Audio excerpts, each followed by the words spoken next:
জানতে চাই। কিভাবে সম্ভব? মৃতদের এই পৃথিবীতে থাকতে নেই। তুমি চলে যাও, চলে যাও, প্লিজ চলে যাও। সবটাই কি ইলুশন, নাকি অন্য জগতের কেউ কখনো হাজির হয়ে যায় চোখের পলকে? আশা করছি প্রথম থেকে শেষ পর্যন্ত আমাদের সঙ্গেই থাকবেন। কথা না বাড়িয়ে আমরা সরাসরি চলে যাব ঘটনায়, কারণ সবাই ঘটনায় শুনতে চান। তবে ছোট্ট করে বলি, আমাদের ইমেল অ্যাড্রেস russell.bhuth.com এবং আমাদের ফেসবুক পেজের সাথে অবশ্যই কানেক্টেড থাকবেন। আমাদের ফেসবুক পেজ হচ্ছে www.facebook.com/russell.shatin। আমরা চলে যাচ্ছি আমাদের প্রথম ঘটনায়। আমি আয়াতের জোর বাড়িয়ে বজ্রকণ্ঠে বললাম, আল্লাহর কসম, শয়তান, তোর পরিচয় প্রকাশ কর। অন্ধকারের নিকৃষ্ট জীব, কি নাম তোর বল? মেয়েটি চিৎকার থামিয়ে আমাকে হাতের ইশারায় ডাকলো। আমি 1 পা 2 পা করে মেয়েটির পাশে বসতেই সে আমাকে বলল, শামশের, তোর মা গতকাল রাতের বেলা তোকে একটা রহস্য বলতে চেয়েছিল না? আমি সেই রহস্য। তুই আমাকে খুঁজে নিসনি, আমি তোর কাছে ধরা দিয়েছি। হাসরাতিন, নাম মনে রাখিস। নিজের ইচ্ছায় বললাম, 15 দিন পর আমি তোকেও তোর মার কাছে নিয়ে যাব, দেখি তুই কি করতে পারিস। আমি বের হয়ে পড়লাম রোগীর কক্ষ থেকে। আমার কানে এখনো ভাসছে একটু আগে ঘটে যাওয়া ঘটনাটি। আমার মৃত আম্মা, যিনি আমাকে তালিম দিয়েছিলেন নুরানি বিদ্যার, উনি মৃত্যুর আগে আমার কাছে কিছু বলতে চেয়েছিলেন। ভাগ্যের ফেরে সেদিন রাতে আমি বাড়ি ছিলাম না। পরের দিন সকালে বাড়ি ফিরে আম্মার প্রাণহীন শরীর দেখে আমি তখনও বুঝতে পারিনি যে আজ আমার আম্মা এই দুনিয়াতে আর নেই। হাসরাতিন, এবার আমার পালা। আমি হারব না, আমিও প্রতিশোধ নেব।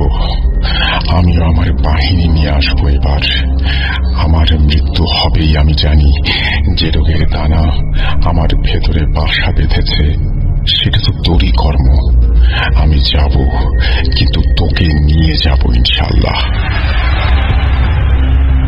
আসসালামু আলাইকুম রাসেল ভাই ও প্রিয় শ্রোতা বন্ধুরা, কেমন আছেন আপনারা? আশা করি আল্লাহর রহমতে আপনারা সবাই খুব ভালো আছেন ও সুস্থ আছেন। আমিও ভালো আছি আলহামদুলিল্লাহ। আমি আপনাদের সবার পছন্দের শো ভূত.com এর মডারেটর এবং একনিষ্ঠ ভক্ত মোহাম্মদ সাবিত আলম, লিখছি ময়মনসিংহ বিভাগ থেকে। যে যেখান থেকে আজকের এই ঘটনাটি শুনছেন, আল্লাহ আপনাদের সবাইকে সবসময় খুশি রাখুন, সুস্বাস্থ্যের সাথে দীর্ঘ জীবন দান করুন এবং আপনাদের যেন জীবনে কখনো কারো কাছে কারো প্রতি নির্ভরশীল হতে না হয়। আজ আমি আপনাদের মাঝে আবারও একটি দীর্ঘ ঘটনা নিয়ে হাজির হয়েছি, যা আমাকে বলেছেন ময়মনসিংহের আলিয়া মাদ্রাসার একজন প্রাক্তন ছাত্র। ওনার নাম কাউসার আহমেদ। কাউসার ভাই মূলত ঘটনাটি শুনেছিলেন ওনার পাকিস্তানি ওস্তাদ মরহুম মোহাম্মদ শমশের মোল্লার কাছ থেকে। শমশের হুজুরের সাথে কাউসার ভাইয়ের পরিচয় হয় বিশ্ব ইজতেমার সময়।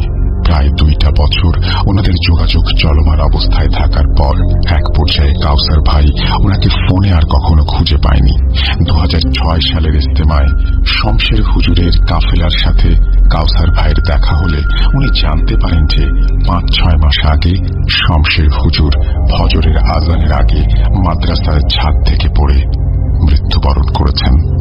কাউসার ভাই আমাকে ঘটনাটি ওনার ওস্তাদ শমশের মোল্লার ভাষাতেই তুলে ধরেছিলেন। আমিও ঘটনাটি সেভাবে আপনাদের সামনে উপস্থাপন করছি। বলছেন শমশের মোল্লা,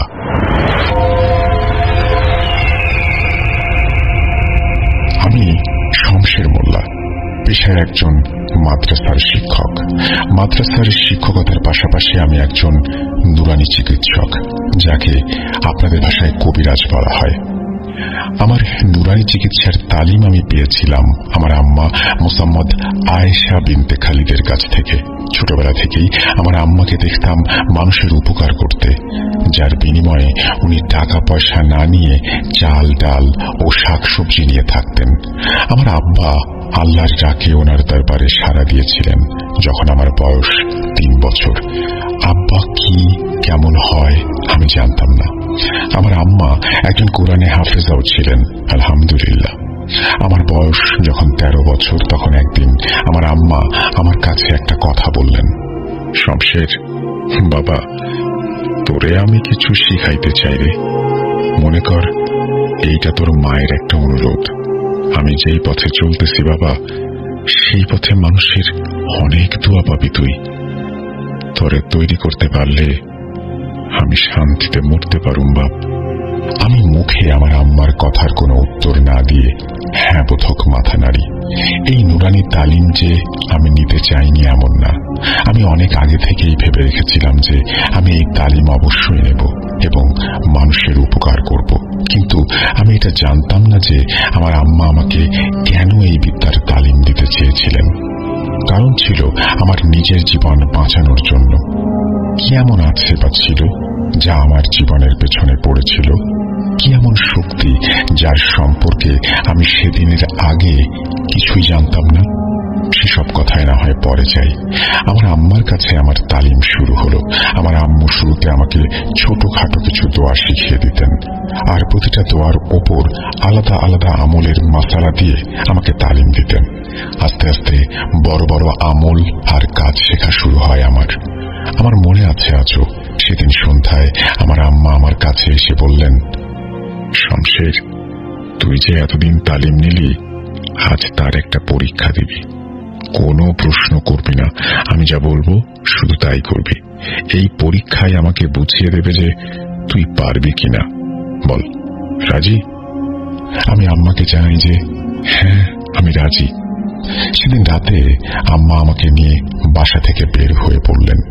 যদিও আমার আম্মাকে আমি কখনো বাসা থেকে বের হতে দেখিনি, উনি কেন কখনোই বাসা থেকে বের হতেন না সেই বিষয়ে আমার কোনো আইডিয়া নেই। যাই হোক, সেদিন রাতে বের হয়ে আমরা ভ্যানে করে একটা বাঁশঝাড়ের সামনে এসে উপস্থিত হলাম। আগে থেকেই সেখানে একজন মধ্যবয়স্ক ব্যক্তি উপস্থিত ছিলেন। উনি আমার আম্মাকে দেখে বললেন, আম্মা যান, কাজ শেষ, এখন আপনার কাজ শুরু করুন। এই বলে উনি আম্মার হাতে একটা বড় বোয়াল মাছ ধরিয়ে দিলেন, যে মাছটার কানকোর দুই পাশে মোট 7টা তাবিজ বাঁধা। মাছটার গলাটা শুধুমাত্র কাটা ছিল, আর কোথাও কোনো ক্ষত ছিল না। আমার আম্মা আমাকে একটা দোয়া পড়তে বললেন, যে দোয়াটা মোটামুটি প্রায় সব জিন ঘটিত সমস্যায় কাজে লাগে। উনি এরপর সেই মধ্যবয়স্ক ব্যক্তিটাকে দিয়ে চক দিয়ে বড় একটা বৃত্তের ঘের বানিয়ে সেখানে বসলেন। উনি আমাকে সেই ঘেরের এক প্রান্তে বসতে বললেন। আমার কাজ কি হবে এই প্রশ্নটা আমি আম্মাকে করলে আমার আম্মার ঠোঁটে আঙুল দিয়ে বললেন, কোনো কথা না, আমি যখন যা বলবো শুধু তাই করবি, এর বাইরে কোনো কথা না। আমি চুপ হয়ে গেলাম। এরপর আমার আম্মা আসনে বসলেন। আমরা সবাই চোখ বন্ধ করলাম। প্রায় 30 থেকে 40 মিনিট আসন করেছিলেন উনি। আসনের সময় যখন 20-25 মিনিট পার হয়, চারপাশে এত পরিমাণ শেয়াল আর কাকের ডাক শুরু হয় যা শুনে আমার শির দাঁড়া দিয়ে ঠান্ডা বাতাস বয়ে যেতে লাগলো। শীতকাল ছিল তখন, তবুও আমার কপালে বিন্দু বিন্দু ঘাম।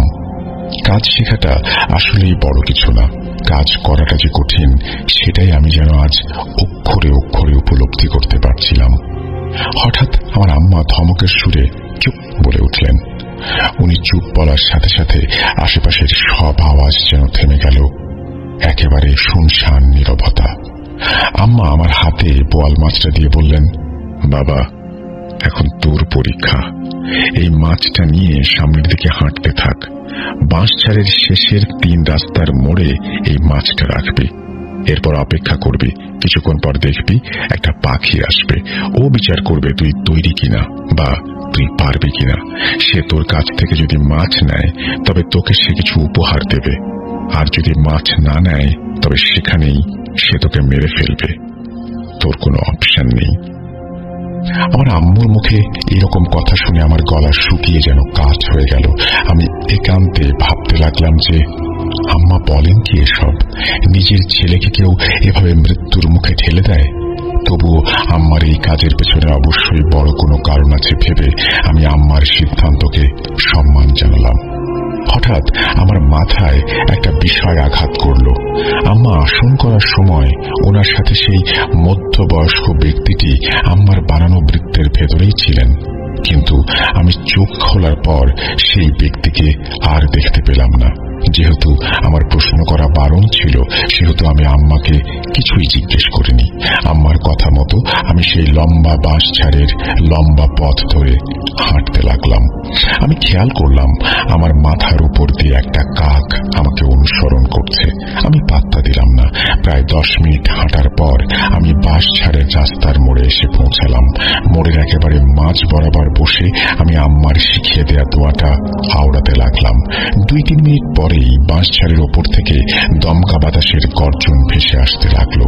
আমি ওপরের দিকে তাকাতেই আমার চোখ ছানা পড়া বিশাল আকৃতির একটা কাকাতুয়া পাখি এসে আমার সামনে দাঁড়ালো।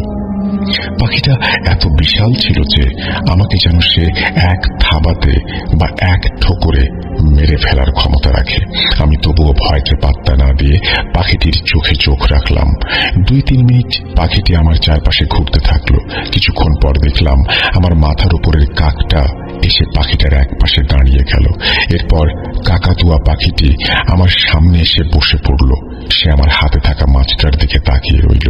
আমি মাছটা পাখিটার সামনে নিয়ে যেতেই সে মাছটাকে ঠোঁটে নিয়ে গিলে ফেলল। আমি বুঝতে পারলাম যে আমার দেয়া উপহার সে গ্রহণ করেছে। এবার সে আমাকে উপহার দেবে। কি উপহার দেবে সেটাই দেখার পালা। মাছটা খেয়ে পাখিটা নিজের ডানা থেকে গুনে গুনে 7টা পালক তার ঠোঁট দিয়ে ছেড়ে সেখান থেকে উড়ে চলে গেল। আমি পালকগুলো নিয়ে আম্মার কাছে ফিরে আসার জন্য রওনা দিলাম। এবারও দেখলাম সেই কাকটা আমাকে ফলো করছে। আম্মার কাছে পৌঁছানোর 20 থেকে 30 সেকেন্ড আগে কাকটাকে আমি আর দেখিনি। আমি ফিরে আসতেই আম্মুর মুখে হাসি। উনি আমাকে বললেন, সাবাস বেটা, আমি জানতাম তুই পারবি। আম্মার এই কথা আমার কানে বাজছিল। এমন সময় আমি দেখলাম সেই মধ্যবয়স্ক লোকটা বৃত্তের ভেতরে চুপ করে বসে আছে। আমি সেদিকে নজর না দিয়ে আম্মাকে কাকাতুয়া পাখির দেয়া সেই উপহার অর্থাৎ 7টা পালক দিয়ে দিলাম। আমার আম্মা 3টি পালক সেই ব্যক্তিটিকে দিয়ে বললেন, 3 জনের জন্য 3টা বানিয়ে কাল দিয়ে যাব। আম্মার কথা শুনে লোকটা আম্মাকে সালাম জানিয়ে বিদায় নিল। এরপর আম্মার সাথে আমিও বাড়ি ফিরে এলাম। আমি বাড়ি ফিরে আম্মাকে জিজ্ঞেস করলাম, আম্মা, আজ রাতে আমাদের সাথে যে ব্যক্তিটি ছিল উনি কে? আর এই কাকাতুয়া পাখি, আমি কিছুই বুঝতে পারছি না। আমার প্রশ্ন শুনে আমার আম্মা আমাকে জানালেন যে এই বিদ্যা আমাদের বংশগত। কবিরাজি বিদ্যা যে কেউ চাইলেই হাসিল করতে পারে না, কিন্তু আমরা যেই বিদ্যায় অধ্যয়ন করেছি সেটা আসলে শুধু কবিরাজি বিদ্যা না, এটা আসলে সিক্রেটলি শয়তানের বিরুদ্ধে যুদ্ধ। আর যে কোনো যুদ্ধে যেমন অস্ত্র, বর্ম বা আর্মসের প্রয়োজন হয়, সেগুলোর ব্যবস্থা নাকি আম্মু করেছেন। আমি ওনাকে জিজ্ঞেস করলাম, কার বিরুদ্ধে যুদ্ধ, কোন শয়তান? আম্মু আমাকে জানালেন, 2 জাহানি শয়তান অনেক বড় একটা কাজ নিয়ে এসেছে। আমাদের সকল চিন্তা, ভাবনা, কাজ সবকিছুই শয়তান কনজিউম করে, আর আমাদের ভালো কাজগুলো খারাপের দিকে নিয়ে যেতে বাধ্য করে, আর আমরা সেটা বুঝতে পারি না। আমাদের মাঝে কেউ কি হলপ করে বলতে পারবে যে সে কখনো পাপ করেনি আর যাই করেছে সব ঠিক করেছে? কেউ পারবে না। আমাদের এই যুদ্ধ কোনো নির্দিষ্ট গোত্রের শয়তানের বিরুদ্ধে না, বরং শুধুমাত্র শয়তানের বিরুদ্ধে। আম্মুর কথা শুনে আমার মনের ভেতরে এক ভয়াবহ শূন্যতা ভর করল। আমি আম্মুকে জিজ্ঞেস করলাম যে এই কাকতারুয়া পাখিটি যে শুধুমাত্র একটা পাখি না সেটা আমি জানি, কিন্তু ওই ব্যক্তিটিকে? আম্মু বললেন, সময় হলে জানাবেন। সেদিন থেকে ঠিক 7 দিন পর রাতের বেলা আমিও আমার আম্মু ঘুমাচ্ছিলাম। এমন সময় ঘরের দরজায় হালকা 3টা কড়া নাড়ার শব্দ। আমি দরজায় কে এসেছে দেখতে যাব, এমন সময় দেখলাম আমার আম্মা তড়িঘড়ি করে দরজা দিয়ে ঘরে প্রবেশ করলেন। হঠাৎ পেছন থেকে কেউ একজন আম্মুকে বললেন, দাঁড়াও খুকি, তুমি সবাইকে রক্ষা করতে পারবে না। কিছু যুদ্ধ যোদ্ধা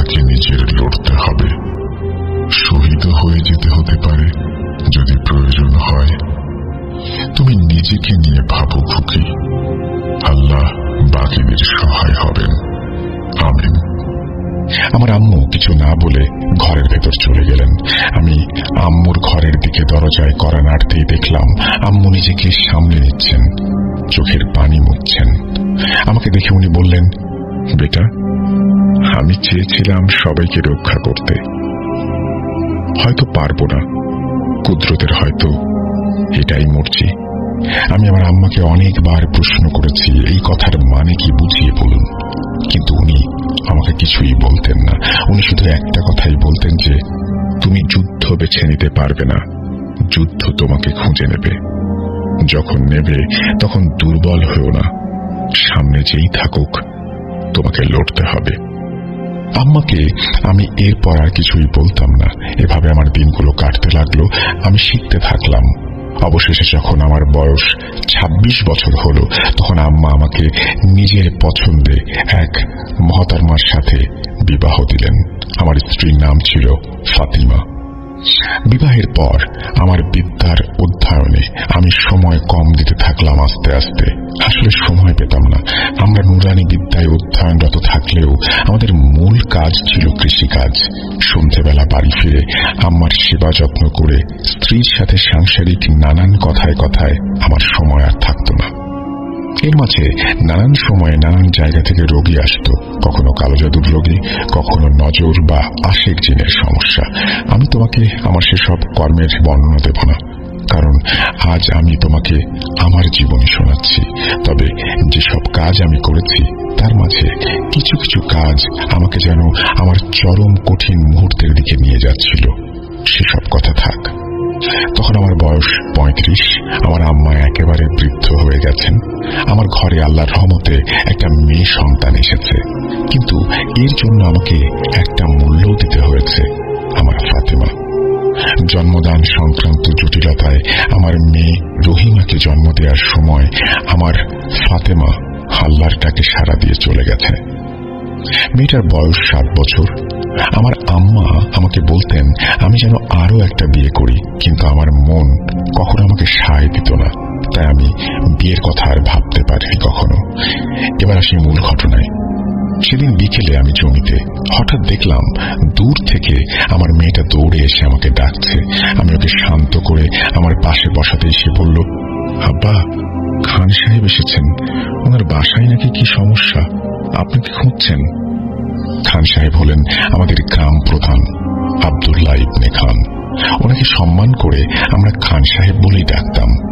আমি আমার চাষের কাজের জিনিসপত্র গুছিয়ে বাড়ি ফিরে দেখলাম খান সাহেব উঠোনের পাঁজায় বসে আছেন।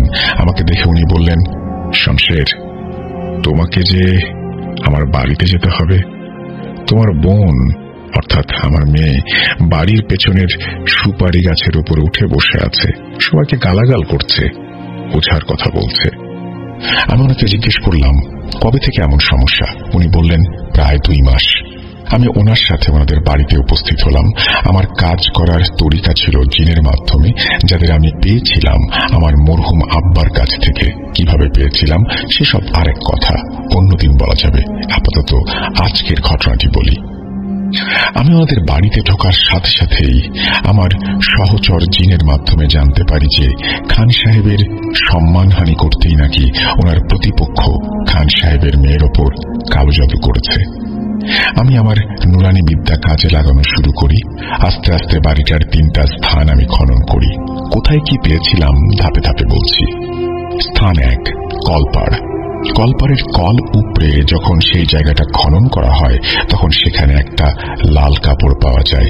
যে লাল কাপড় খুলে দেখা গেল যে সেই কাপড়ের ভেতরে গরু বা মহিষের হাড় আর চোখ, চোখের সাথে একটা কাগজ বাঁধা, সেখানে খান সাহেবের মেয়ের নাম লেখা। এই কলের পানির সাথে সরাসরি সংযোগ সেই কাপড়ের। যতবার মেয়েটা এই কলের পানি খাবে ততবার তার উপর জাদু আস্তে আস্তে প্রভাব বিস্তার করবে। স্থান 2, রান্নাঘর। রান্নাঘরে মাটির উনুন ভেঙে খনন করে সেখানে একটি গলিত মাছ পাই, যেই মাছের গলায় তাবিজ আটকানো ছিল। স্থান 3, সুপারি গাছতলা।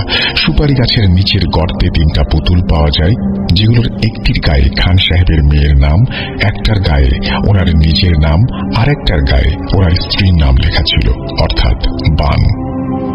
আমি আহমেদের সাহায্য নিয়ে জাদুর সব সরঞ্জাম নষ্ট করে খান সাহেবের মেয়ের আর ক্ষতি হবে না বলে বাসায় চলে আসি। সেদিন রাতের বেলা যখন আমি ভাত খেতে বসলাম, তখন আমার আম্মা আমাকে ডেকে বললেন, বেটা, তোকে কিছু কথা বলা দরকার আমার। আমি আম্মাকে জিজ্ঞেস করেছিলাম উনি কি বলতে চান।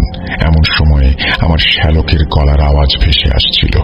আমি ভাত রেখে উঠে দরজা খুলতেই দেখি আমার শ্যালক হাঁপাচ্ছে। আমি তাকে শান্ত করে জিজ্ঞেস করি কি হয়েছে। সে আমাকে বলে, দুলা ভাই, আমার স্ত্রীর খুব বিপদ। 10 থেকে 15 দিন ধরে অসুস্থ, বিছানায় পড়ে আছে। কিন্তু আজ সন্ধ্যা থেকে তার শরীরে পচন ধরেছে, মাংস থেকে দুর্গন্ধ বের হচ্ছে, কিন্তু শরীরে কোনো ক্ষত নেই।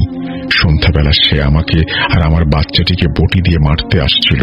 ওকে বিছানার সাথে বেঁধে দরজা তালা দিয়ে আমি আপনার কাছে এসেছি। দয়া করে এক্ষুনি চলুন।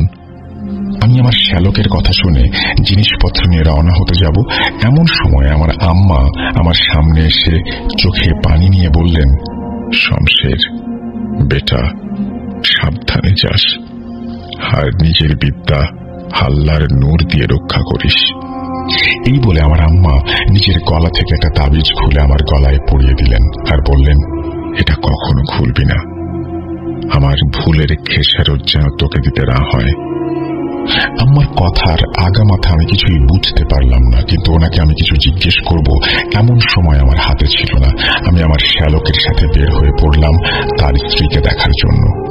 ওনার বাড়িতে পৌঁছালে আমি দেখলাম বাড়ির প্রতিটা সদস্য যেন ভয়ে একেবারে হাল ছেড়ে দিয়েছে। আমি শ্যালককে বললাম, তোমার স্ত্রীর কামরা কোনটা?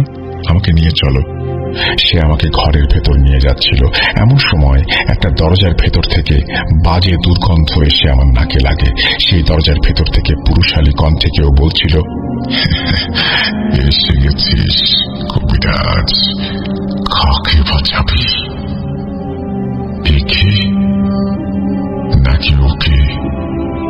আমার শ্যালক ঘরের দরজা খুলতেই হ্যারিকেন বাতির আলোতে দেখলাম তার স্ত্রী বিছানায় শুয়ে আছে আর আবল তাবল বকছে। আমি আহমেদের সাথে পরামর্শ করে আমার কাজ শুরু করলে মেয়েটার গর্জন কিছুটা থেমে যায়।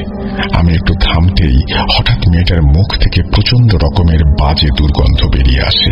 আমি আহমেদের অস্তিত্ব আর অনুভব করতে পারছিলাম না। হঠাৎ মেয়েটা হাতের দড়ি ছিঁড়ে আমার সামনে বসে পড়ল আর আমার দিকে তাকিয়ে বলল, কাকে নিয়ে এসেছিলি আমার কাছে? আহমেদ, আর খুঁজে পাবি তাকে? আমি যেহেতু আহমেদের কোনো অস্তিত্ব অনুভব করতে পারছিলাম না, সেহেতু কিছুটা সংশয়ের মধ্যে পড়ে গেলাম। কি করা উচিত ভাবছিলাম।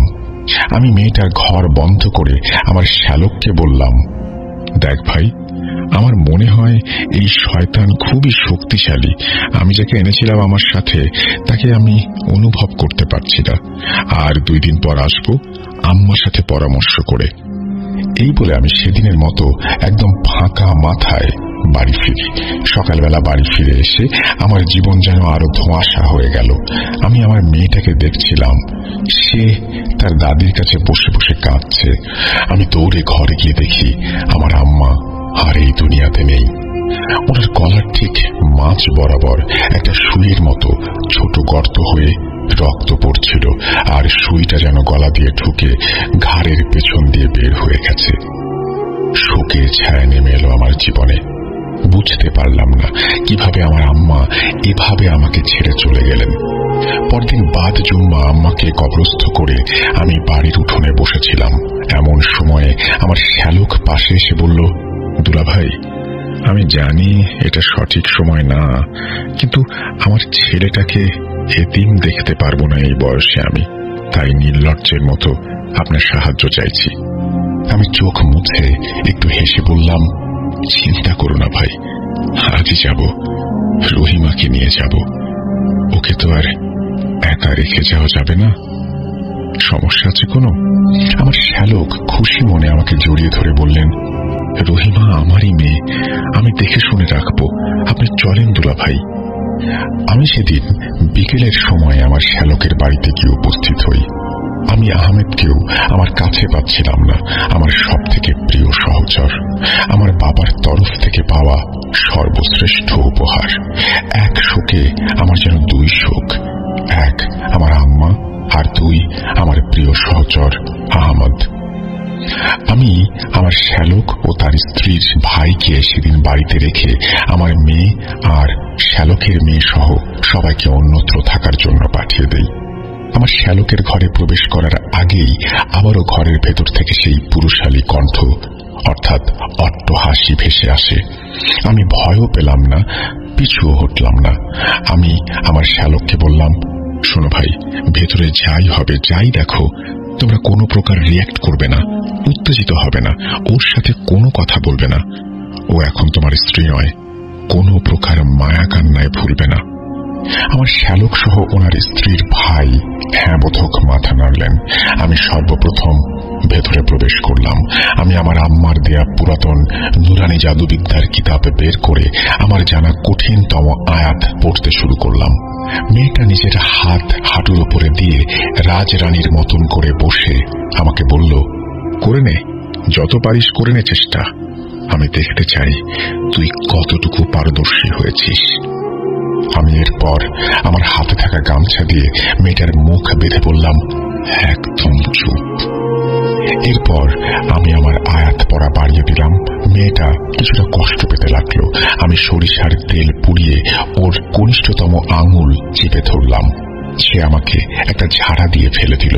আমি আয়াতের জোর বাড়িয়ে বজ্রকণ্ঠে বললাম, আল্লাহর কসম, শয়তান তোর পরিচয় প্রকাশ কর, অন্ধকারের নিকৃষ্ট জীব, কি নাম তোর বল। আশ্চর্যজনকভাবে তার মুখ গামছা দিয়ে বাঁধা থাকলেও সে একেবারে স্পষ্ট করে কথা বলছিল। সেই কর্কশ কণ্ঠ এবার গর্জে উঠল, শমশের, তোর মা রাতের বেলা তোকে একটা রহস্য বলতে চেয়েছিল না? আমি সেই রহস্য। তুই আমাকে খুঁজে নিসনি, আমি তোর কাছে ধরা দিয়েছি। হাসরাতিন নাম মনে রাখিস। নিজে ইচ্ছায় বললাম, 15 দিন পর আমি তোকেও তোর মায়ের কাছে নিয়ে যাব, দেখি তুই কি করতে পারিস। আমি বেরিয়ে পড়লাম রোগীর কক্ষ থেকে। আমার কানে এখনো ভাসছে একটু আগে ঘটে যাওয়া ঘটনাটি। আমার মৃত আম্মা, যিনি আমাকে তালিম দিয়েছিলেন নুরানি বিদ্যার, উনি মৃত্যুর আগে আমাকে কিছু বলতে চেয়েছিলেন। ভাগ্যের ফেরে সেদিন আমি রাতে বাড়িতে ছিলাম না। পরদিন সকালে বাড়ি ফিরে আম্মার প্রাণহীন শরীর দেখে আমি তখনও বুঝতে পারিনি যে কেন আজ আমার আম্মা এই দুনিয়াতে নেই। হাসরাতিন, এবার আমার পালা। আমি হারবো না, আমিও প্রতিশোধ নেব, আমিও আমার বাহিনী নিয়ে আসব। আমার মৃত্যু তো হবেই জানি। যে রোগের দানা আমার ভেতরে বাসা বেঁধেছে সেটা তো তোরই কর্ম। আমি যাব, কিন্তু তোকে নিয়ে যাব ইনশাআল্লাহ। এবার আমার সহচর যে বা যারাই আছে সবাইকে ডাকার চেষ্টা করলাম। যাদেরও সাড়া পেলাম তাদের নিয়ে আবার রুমের ভেতরে প্রবেশ করলাম। আমি রুমের ভেতরে প্রবেশ করতেই মেয়েটা বজ্রকণ্ঠে বলে উঠল, চেলা নিয়ে এসেছিস শমশের কবিরাজ? শোন, তোকে একটা গল্প বলি। এই কথা বলার পর সে আমাকে তার উদ্দেশ্য ও আমার আম্মার না বলা কথাগুলো বিস্তারিতভাবে উপস্থাপন করতে শুরু করলো। বলছে, হাসরাতিন, সব দোষ তোর শমশের। তুই জন্ম না নিলে এত কিছু হতো না। আমি হাসরাতিন ছিলাম তোর বাবার আহমদ, সব থেকে প্রিয় সহচর। কিন্তু তুই যখন তোর মায়ের গর্ভে এলি তখন তোর বাবা যেন মহান হয়ে গেল। তোর বাবা পীর ছিল বলে ভাবিস তুই? সে ক্ষমতা হাসিলের জন্য কালো জাদুর আশ্রয় নিত। সে তার কাজের জন্য নানান ধরনের নাপাক জিনিস সংগ্রহ করত। আমি যা চাইতাম তাই দিয়ে আমার শক্তি বৃদ্ধি করতেও সাহায্য করত। কিন্তু তুই তোর মায়ের গর্ভে আসার পর তোর বাবা প্রতিজ্ঞা করে যে সে আর খারাপ কাজ করবে না, আর নিজের অন্যায়ের জন্য তওবা করবে আল্লাহর কাছে। এদিকে আমার এত বছরের শ্রেষ্ঠ হওয়ার আশাও মরে যেতে শুরু করলো। তোর বাবাকে আমি অনেকবার বলেছি কালো জাদুর কাজ আবার শুরু করতে, কিন্তু সে আমার কথা শোনেনি। এই ঘটনা তোর বুড়ি মা কিন্তু জানতো না। একদিন রাতের বেলা আমার সাথে তোর বাবার বাকবিতণ্ডা হয় কাজ নিয়ে। তখন সে আমাকে বলেছিল যে সে তার এই অপকর্ম তার স্ত্রীর কাছে স্বীকার করে অনুতাপ করতে চায়, কিন্তু আমার প্ল্যানের মধ্যে তো তোর মায়ের এত কিছু জানার কথাটা ছিল না। তাই সেদিন রাতেই তোর বাবার হৃৎপিণ্ড চেপে ধরে মেরে ফেলেছিলাম আমি। আর এত বছর ধরে তোর মায়ের সাথে আমি সহচয় হিসেবে আছি। কি বুঝতে পারলি না? মানে মনে নেই সেই কাকাতুয়া পাখির কথা? তোর মায়ের সাথে কে ছিল জানিস সেদিন? আমি সুযোগের অপেক্ষায় ছিলাম সেই কাকতাড়ুয়ার পালক হাসিল করার জন্য। 7টা পালক হাসিল করতে পারলেই আমি আমার শক্তির চরমে পৌঁছাতাম। জানিস ওই পাখিটিকে? ওই পাখিটি হচ্ছে বারজাখী পাখি। ওরাও এক প্রকার জিন। আল্লাহর আদেশে আসমান ও পাতালের সীমান্ত রক্ষা করার জিন ওরা। ওদের 7টা পালক আমি পেয়ে গেলে আমি ওদের দিয়ে যা ইচ্ছা তাই করাতে পারতাম, কিন্তু তোর মা 3টা পালক আমাকে দিয়ে 4টা নিজের কাছে রেখে দিল। আমি সেদিন তোর মাকে কিছুই করতে পারিনি। সেই বারজাখী পাখির জন্য আমাকে 3টা পালক দিয়ে সে 3টা তাবিজ বানিয়ে দিতে বলল। আমি দিলাম 1টা। তোর মাকে এই বলে ধোঁকা দিলাম যে দাঁড়াও খুকি, তুমি সবাইকে রক্ষা করতে পারবে না। কিছু যোদ্ধাকে নিজের লড়তে হয়, শহীদও হয়ে যেতে হয় যদি প্রয়োজন পড়ে। তুমি নিজেকে নিয়ে ভাবো খুকি, আল্লাহ বাকিদের সহায় হবেন। আর তোর বোকা নুরানি কবিরাজ মাও ধোকায় পড়ে গেল। কি সহজ তাই না মানুষকে ধোকা দেয়া? আর তোরা সৃষ্টির শ্রেষ্ঠ জীব। তোর মায়ের কাছে থাকা 4টা পালক আমি কাল তোর মাকে মেরে ছিনিয়ে নিয়েছি। বেচারির খুব কষ্ট হচ্ছিল, তাই পালকের সরু দণ্ডটাই তার গলায় ঢুকিয়ে দিয়েছি। এবার তোর পালা, তুই মরে গিয়ে আমাকে এই পালক দিয়ে যাবি। হাসরাতিনের এই কথা শুনে আমি আমার মা বাবার হত্যাকারী এই ধোঁকাবাজ শয়তানকে বললাম, তুই মনে হয় ভুলে গেছিস যে আমার আম্মা আমাকে যেদিন এই তাবিজ দেয় সেদিন উনি বলেছিলেন যে এই তাবিজ আমার কাছে থাকলে তুই আমার কিছুই করতে পারবি না। আমার কথা শুনে হাসরাতিন বলল, ও হ্যাঁ, আমি জানি আমি পারবো না, কিন্তু সে পারবে। ওর কথাটা শেষ হতেই মেয়েটা অজ্ঞান হয়ে গেল। কিছুক্ষণ পর মেয়েটা কাঁদতে কাঁদতে আমাকে শুধু বলল, শামশের ভাই, আমি আহমদ। আমাকে আটকে রেখে সে আপনার তাবিজটাকে নিয়ে যেতে চাইছে। আপনার সাথে যারাই এসেছেন সবাই বন্দী হওয়ার মুখে। আপনার আম্মার বিদ্যা মনে করুন, আয়াতটা মনে করুন। ওর কথা শেষ হবার আগেই মেয়েটা এক হাত দিয়ে আমার গলায় চাপ দিয়ে ধরল। আমি প্রচন্ড কষ্ট পাচ্ছিলাম দেখে আমার শ্যালক আমাকে এসে ছাড়িয়ে নিল। আমি আমার শ্যালককে বললাম, ভাই বের হও, একটাই উপায় আছে, আমার সাথে চলো, ঘরে তালা দিয়ে জলদি। আমি আমার শ্যালককে নিয়ে সেই বাঁশ ছাড়ে চলে এলাম যেখানে বারজাখী কাকাতুয়ার দেখা পেয়েছিলাম। আসার সময় মাছ না পেয়ে আমার শ্যালকের খোপ থেকেই একটা বড় সোনালী মোড়ক নিয়ে চলে এলাম। আমার আম্মার শেখানো কথাগুলো আমার কানে বাজছিল, বেটা, যখন কোনো কুল কিনারা পাবি না তখন কাকতাড়ুয়ার এই বিদ্যাটা প্রয়োগ করবি, সে আসবেই তোকে সাহায্য করতে। আমি বৃত্ত এঁকে 20-30 মিনিট আসন করে আমার শ্যালক আর তার স্ত্রীর ভাইকে নিয়ে বাঁশঝাড়ের সামনে 3 রাস্তার মোড়ে চলে এলাম। মোরগটাকে বেঁধে রাখার 5-7 মিনিট পর ঝড়ের বেগে ডানা ঝাপটে সেই কাকাতুয়া পাখি এসে উপস্থিত হলো। আমি তার সামনে মোরগটা নিয়ে ধরে তাকে বললাম, আসসালামু আলাইকুম বারজাখী পাখি, আপনার জন্য আনা এই খাবার গ্রহণ করুন, আপনার দেয়া পালকগুলো নিয়ে যান। আমার কোনো উপহার চাই না, আমি কিছুই চাই না। এই আমার কাছে থাকা তাবিজে আপনার পালক, বাকি 6টা শয়তান হাসরাতিনের কাছে আছে। দয়া করে ফিরিয়ে নিন, না হলে আপনাদেরই ক্ষতি। আমার কথা শেষ হওয়ার সাথে সাথে বারজাখি পাখিটি চিৎকার দিয়ে মোরগটাকে ঠোঁটে নিয়ে খেয়ে ফেলল। আমি আমার গলার তাবিজ তাকে খুলে দিলাম।